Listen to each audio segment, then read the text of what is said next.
nípa àwọn ajẹ́kọ̀ọ́mọ ṣòwò má ẹ̀kọ́mọ jèrè, àwọn ajẹ́kọ̀ọ́mọ jèrè má jẹ́ kọ́mọ kéré oko wálé, àwọn ajẹ́kọ̀ọ́ nínáwó dá patí sílẹ̀ má jẹ́ kó jèrè ìnáwó patí tó dá sílẹ̀. Ṣé ti rí àwọn tí wọ́n pè mo gbọ́ mo branch tí wọ́n máa lọ sí patí onípatí tí wọ́n pè wọ́n sí, wọ́n á tún ṣe débi wípé wọ́n á tún wá sample aṣọ patí yẹn, wọ́n á tún gé àwọn náà máa wọ̀ ọ́ pẹ̀lú àwọn girlfriend wọn tí wọ́n kó dání, wọ́n máa lọ sí patí, wọ́n á gba gbogbo souvenir gbogbo ẹ̀bùn tó ní patí bá há pátá, wọ́n á tún gbà ju àwọn tó ní patí tó invite wá sí patí ẹ̀ gan lọ. Ẹ̀yin náà wo fídíò arákùnrin tí mo mú wá fún yín, ẹ wo ohun tó ṣẹlẹ̀ sí.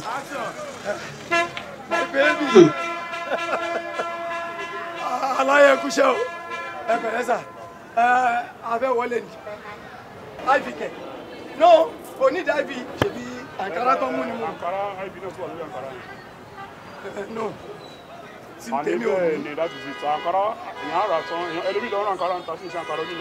Ẹ má embarrass mi. Aláyẹ try to understand, gbajúmọ̀ lèmi o, ṣé ẹ mọ̀ mí ni? No. Máa mi, aláníbi ivy. Mo ń bọ̀ jẹ́ kí n bàlájì. Ẹ má embarrass mi náà. Àbíkọ́ tó máa embarrass ẹ̀ ivy la ní.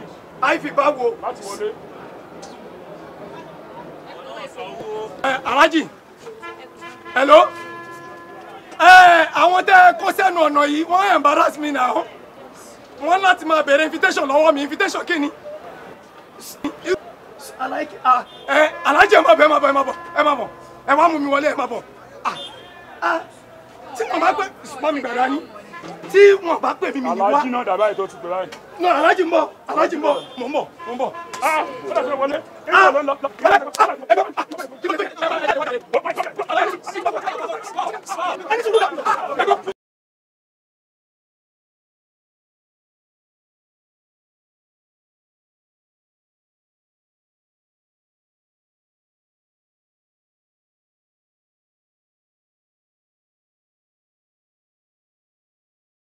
Ṣé ti rí, ṣé iná ti rí nǹkan tó padà end ayé ẹ̀, wọn ò pè sí patí, ó lọ sí patí, nígbà tó dé entrance àwọn bouncer wọ́n béèrè fún invitation card tí wọ́n fi pè é, kò rí invitation mú sílẹ̀, kàkà kó mú invitation sílẹ̀ oníṣẹ́ wọn mọ̀ òun ni òun mátàgbà mọ́lẹ̀, ó mú fóònù jáde ó ṣe bẹ́ẹ̀ ni pé òun péyàn nínú patí yẹn, ẹni tó invite ẹ̀ láìsí anybody tó pè, if not because wọ́n sọ wípé strictly by invitation kò bá wọlé.